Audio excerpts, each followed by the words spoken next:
Mike's Daily Podcast. Hello, it is Mike. It is FF episode 2525. Mike's Daily Podcast. 25. Do you remember when you were 25? That was so long ago for me, because I think I was back then so happy and full of youth and had some hair on top of my head. Now I don't, but that's okay. Instead, I have no need for hair products. Mike's Daily Podcast. Occasionally, I gotta brush my beard. My beard gets a little bit tangled and wonky and clumpy, and I need to Mike's trim it, Daily brush it, Podcast. and use it. Yeah! Be kind to it, coddle it, and it's my friend. The last podcast picture featured Rocky the kitten and my t-shirt that said best cat dad ever. Best cat dad ever. Periods after best cat dad and ever. I have not been able to do a podcast lately. I have not been able to do it daily. When did this last one come out? Was this on Thanksgiving? Yes. So, all right. I missed Friday. I missed Saturday. It was busy. I had this whole thing happening on Saturday where I had to roll into my work. Yes, I had to work during my time off. Everyone's supposed to enjoy their 4-day weekend, and I had to work because that's my life. So I rolled into work and I worked, actually did a basketball game. There was the little bit of producing and arranging and doing all this stuff, engineering behind the board for this basketball game. And I realized today that I got a lot going on with radio stuff. And then when I don't got a lot going on, when I'm just at home, it's boring. It's terrible. I got to get the heck out. I got to get out of town. I got to get out of Dodge. And here's today's podcast picture. Where is Dodge anyway? No, I'm not going to go there, so I'll never need to get out of there. The podcast picture is actually from Podcastro Valley. And a beautiful sunset yesterday. See it at MikesDailyPodcast.com, because Podcastro Valley is truly lovely. And I am in Podcastro Valley 10 at the Last Place on Earth Cafe anyway, where we broadcast from here for Mike's Daily Podcast. And I realized, hey, if I was one of the billions of Bay Area people, I'd be stuck in traffic right now. Because everybody else wants to get out and leave and get stuck in traffic. The late, great Basil the Boxer. He and I enjoyed so many staycations when everybody else scrammed and left for wherever, to the airport, to drive to Tahoe. Everybody goes to Tahoe. Everybody goes to Tahoe in the Bay Area.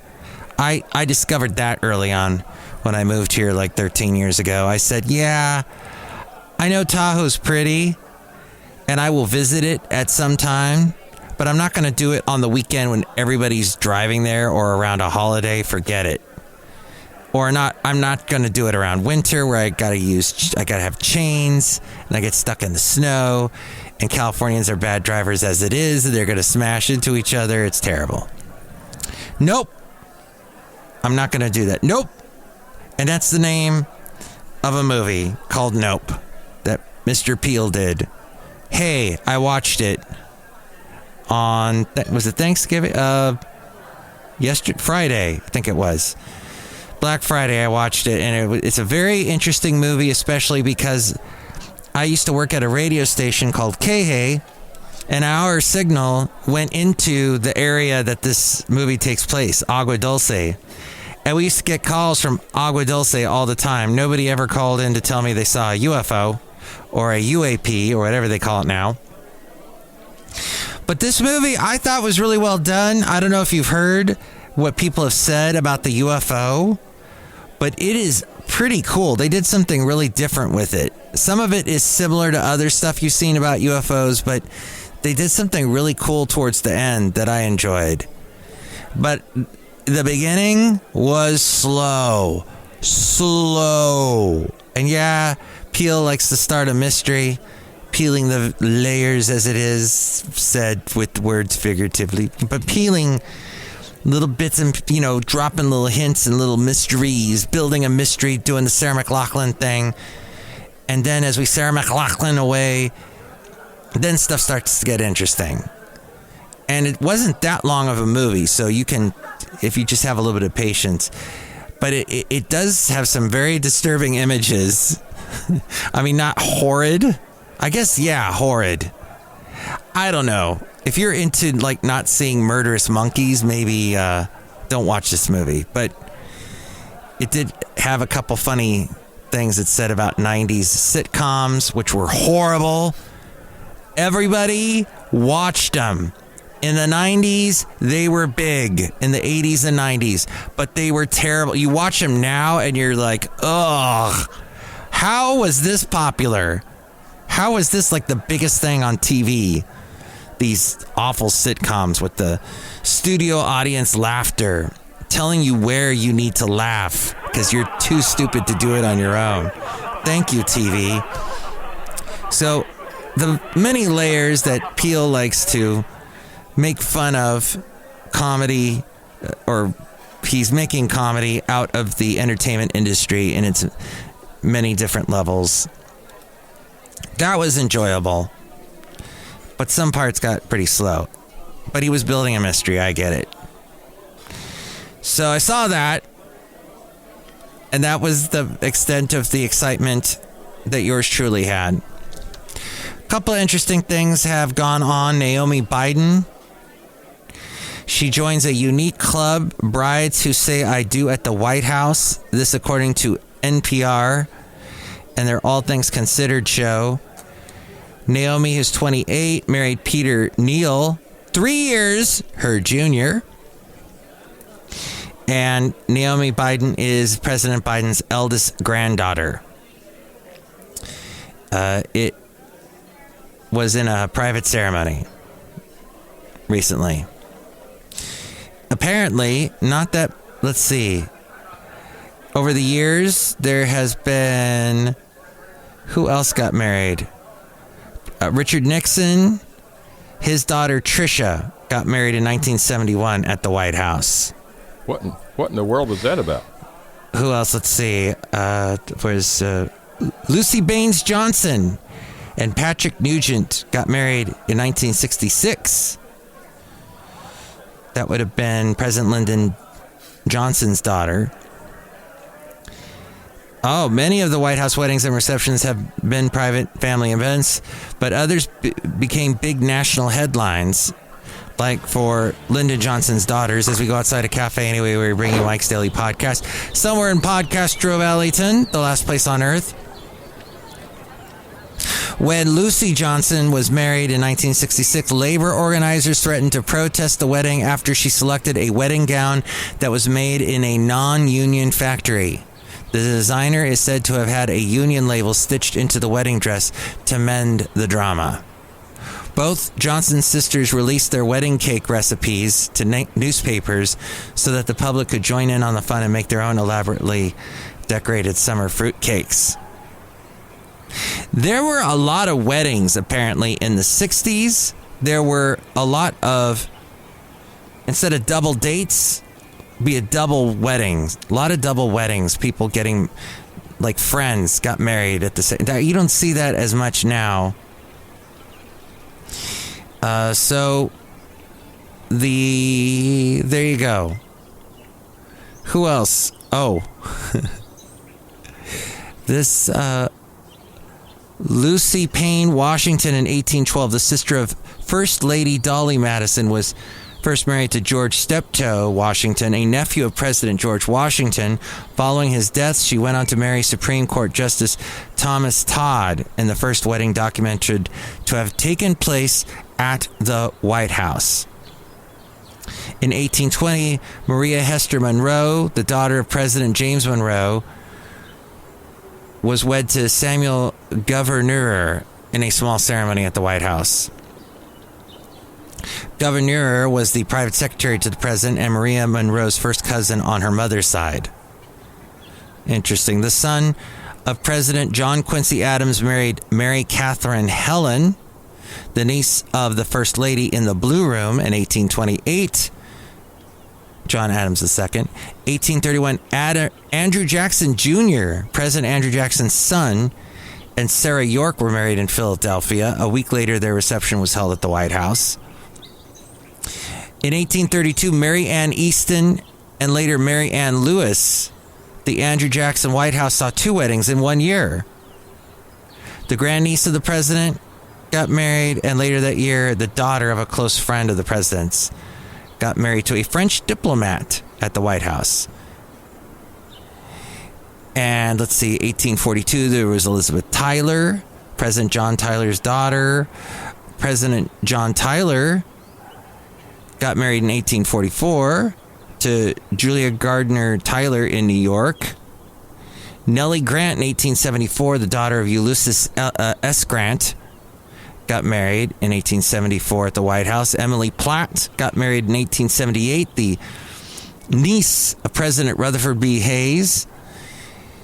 1886, President Grover Cleveland married Frances Folsom, the daughter of his late law partner. Cleveland had been her guardian and the administrator of her estate. 1906, Alice Roosevelt, the daughter of President Theodore Roosevelt, got married with nearly 1,000 guests in attendance. In 1913 to 1918, the Wilsons, President Woodrow Wilson's daughter, Jessie Woodrow Wilson, married Francis Bowes Sayer in 1913. The following year, his older daughter, Eleanor Randolph Wilson, married the Treasury Secretary. And in 1918, Alice Wilson, the president's niece, married Reverend Isaac Stewart McElroy Jr. In 1942, Harry Hopkins, a close friend and advisor to FDR, married Louise Gill Macy in the second floor Oval Room. And they lived for a year at the White House. Anthony Rodham, the brother of First Lady Hillary Rodham Clinton, married Nicole Boxer, a daughter of former Senator Barbara Boxer, in the Rose Garden in 1994. The event was very private. 2008, Jenna Bush got married, the daughter of George W. Bush. And then Pete Souza, the Barack Obama's official White House photographer, was the last person to get married at the White House in a private ceremony. Fascinating. Hundreds of employees said no to being part of Elon Musk's extreme hardcore Twitter. Baloney. Musk gave Twitter staff a deadline to say if they are staying for his cultural reset of the company, and right on the deadline, the farewell emoji started pouring into Twitter's Slack. Hundreds of Twitter's remaining employees have resigned ahead of Elon Musk's extreme hardcore cultural reset of the company.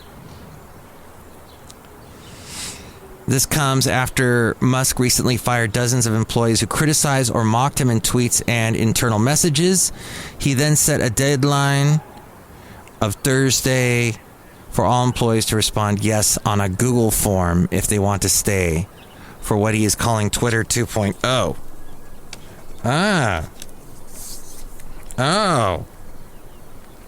Twitter 2.0. Twitter had roughly 2,900 remaining employees before the deadline on Thursday, thanks to Musk's unceremoniously laying off about half of the 7,500 person workforce. I see. And then, Twitter employees resigned en masse on Thursday, raising concerns that the site could be knocked offline for lack of manpower as new owner Elon Musk struggles to get control of the social network after acquiring it last month. Twitter abruptly locked offices after a mass resignation on Thursday, a day after Musk issued an ultimatum. At least 1,200 full-time employees quit on Thursday. Interesting. Well, I was talking to my lovely lady friend today about how Gen Zer employees, They're not putting up with a lot of stuff that us Gen Xers put up with. And they're like, I want to be paid this much or I'm walking. And where do they walk to? I don't know. They either live on their parents' couch or they travel around the world. I don't know what they're doing, but they somehow say they're okay with not committing to anything and just wandering aimlessly. I know I did a little bit of that as a young man, as a middle-aged man, but still, at some point, you got to show a little bit of responsibility. Awesome. I don't have the facts and figures, but I'm willing to say on my podcast and not back it up, but there's probably a lot of Gen Zers in the tech industry. I don't know if they're, they put up with a lot. They're being paid. The more they're being paid, the more they're willing to sacrifice a lot of them. But they want that big paying job, and they do some crazy stuff in order to keep the job. But it looks like Twitter, a lot of them are saying no. In the other tech story in the world of tech, this big story. Elizabeth Holmes has been sentenced to just over 11 years in prison for defrauding investors by falsely claiming her technology could detect diseases from a drop of blood. Did you watch is it Amy Siegfried movie? Or did you see the documentary on HBO? The sentencing of the former Theranos CEO marks the end of the young founder's Silicon Valley saga. And the saga one in which she wooed investors with empty promises and idealism and raked in hundreds of millions of dollars. She pushed the envelope a little too far, said a law professor at Case Western Reserve University. You fake it till you make it, but it was too much fake, he says. But the case isn't entirely over. Holmes' former boyfriend and business partner has a sentencing scheduled for December 7th. He was convicted on 12 felony counts of fraud and conspiracy against Theranos investors and patients. Holmes also accused him of abusing her, though he's denied these allegations. And Holmes faced up to 20 years in prison for her actions. In a memo that depicted Holmes as a compassionate child who grew into a naive young business leader, her attorneys requested she serve 18 months of house arrest, followed by supervised release and community service. But she has been sentenced to just over 11 years in prison for defrauding investors. This on the Wired website, or if you get the Wired magazine. And finally, if you are in the Bay Area and you find yourself at SFO at the International Airport, San Francisco, apparently, along with the yoga rooms, which I discovered, just stumbled upon at one point. But hey, it's a great reason to take up yoga while you're waiting for a flight. They got art exhibits, which are fantastic all around. They had one about like 60s music and records and old record players. I remember seeing that once. And then there are some local restaurants that have outposts there, like Boudin Bakery or Bun Me. And there's some live music. There's also new touchless water filling stations that have hot, cold, and room temperature settings. And they're going to soon be dispensing free seltzer at those water filling stations. But this is interesting. They have a burrito that apparently is the... They have a burrito that's supposed to be the best. I think I've had this burrito. I forget exactly where it is, but it's a phenomenal breakfast burrito. But you got to be at the right terminal. And I wish, I don't have it. It's not listed here in this article from the Wall Street Journal.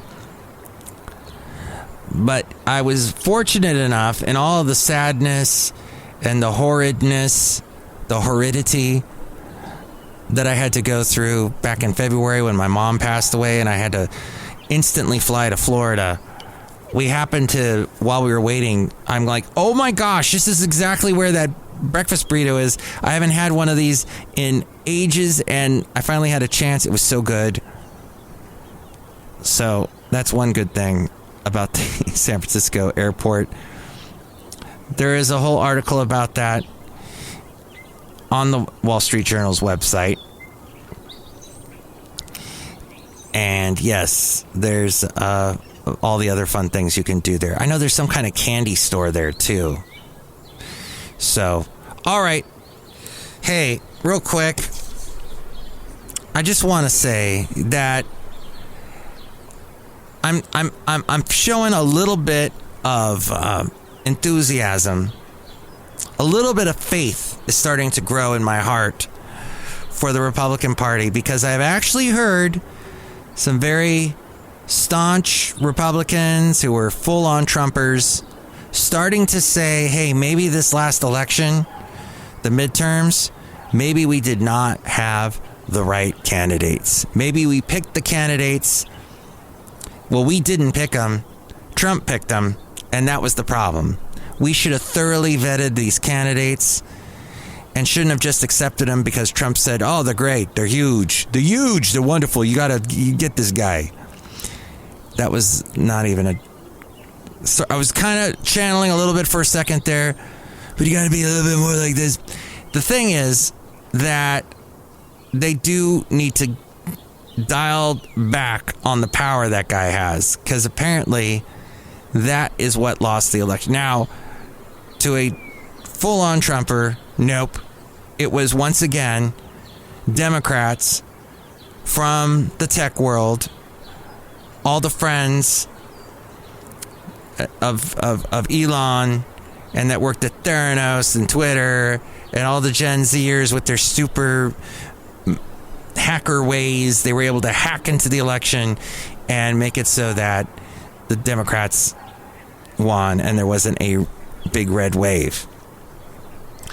However, there were a lot of Republicans that won. Why does that happen?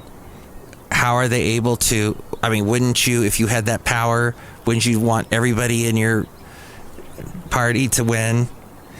So it's just lazy thinking to do this whole conspiracy theory thing. And that just needs to stop. The real thinking, the actual smart person's thinking needs to start happening. Where people start thinking in the Republican Party, what can we do? What candidates are the ones that are going to appeal to the major amount of people, to the masses? How are we going to win in 2024? And just stop with the whole whatever Trump says goes. But they don't, when you don't, it goes back to the responsibility thing. When you don't want to accept responsibility, you then blame everybody else and you blame everything. You come with these great fantasies about what happened a couple weeks ago. That just needs to stop. And no matter what I say, it won't stop. And what I've decided to do is use it as not only a learning lesson about how people on the right are doing this, but people on the left can do it too. And what I'm not liking is when I hear people on the left call certain groups hate groups, when they're not groups that actually hate anybody. They may disagree with the person on the left side, but that doesn't instantly mean that that group is a hate group. There's this sort of extreme ratcheting up. And if you don't agree with me, you're evil, you need to fall off the face of the earth. That's wrong. But this is something I heard on NPR on my way into work today. So,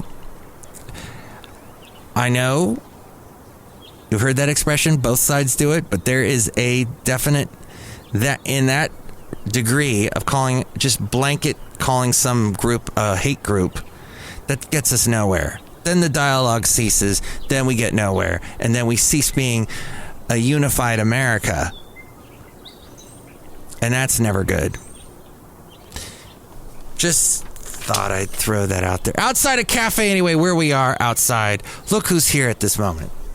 Hello, Mike Matthews. It's Chely Shoehart, gift shop supervisor. There's a lot of static in the air, Mike Matthews.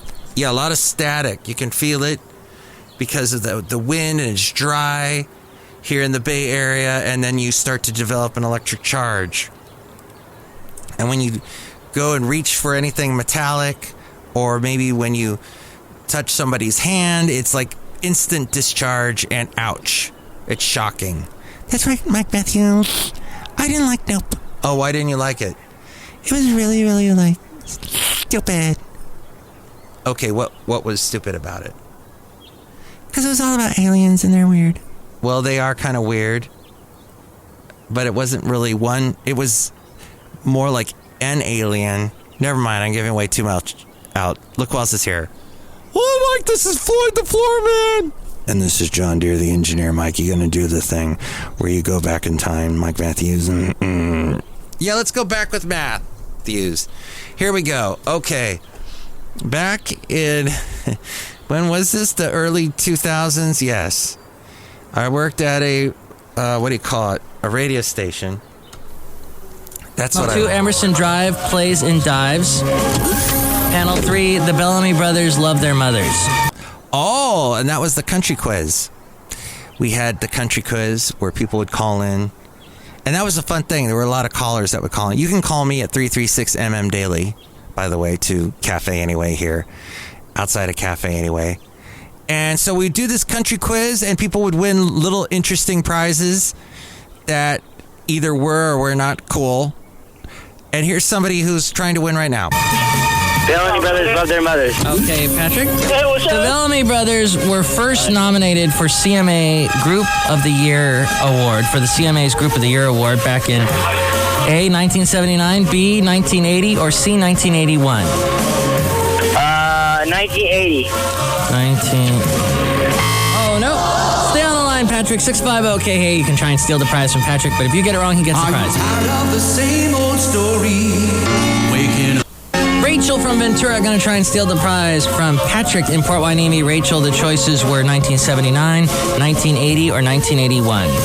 1981. 1981. You are correct. All right. Congratulations. Following is based on a true story happening every day all across California. Bellamy Brothers. Now that band was awesome. Fog tonight, lows in the 40s, mostly sunny tomorrow. Oh, weather report. Drizzle. Bellamy Brothers, yes. They kind of had a... almost like an Eagles sound. Kind of that Southern California, Laurel Canyon sound, but they were out of, I think, Texas originally. But then, of course, Nashville. Sawyer Brown, the race is on at 11:34 at the KH Santa Fe Cafe. 100.7 Hi, 1, 2. Hi, hello.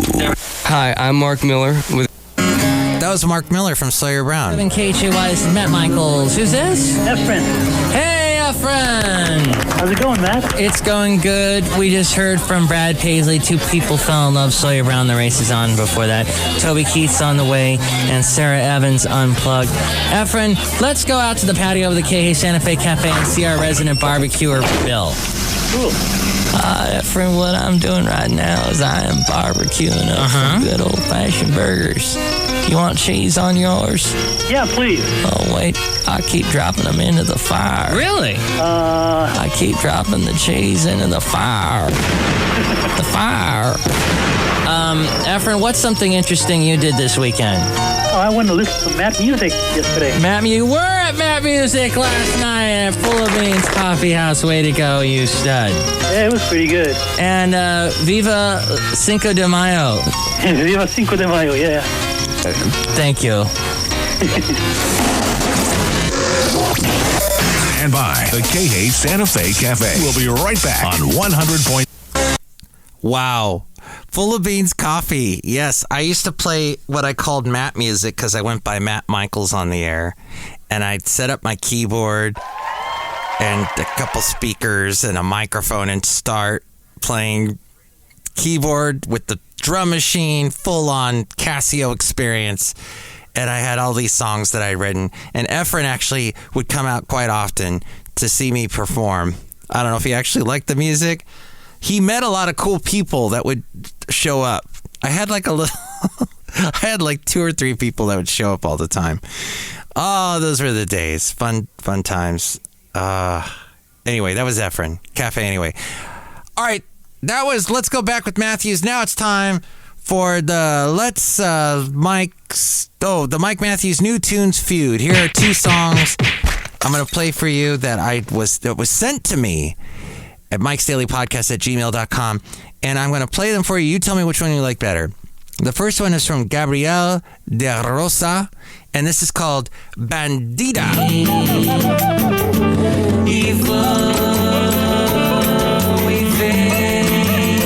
Deixando vãos abertos neste pobre coração.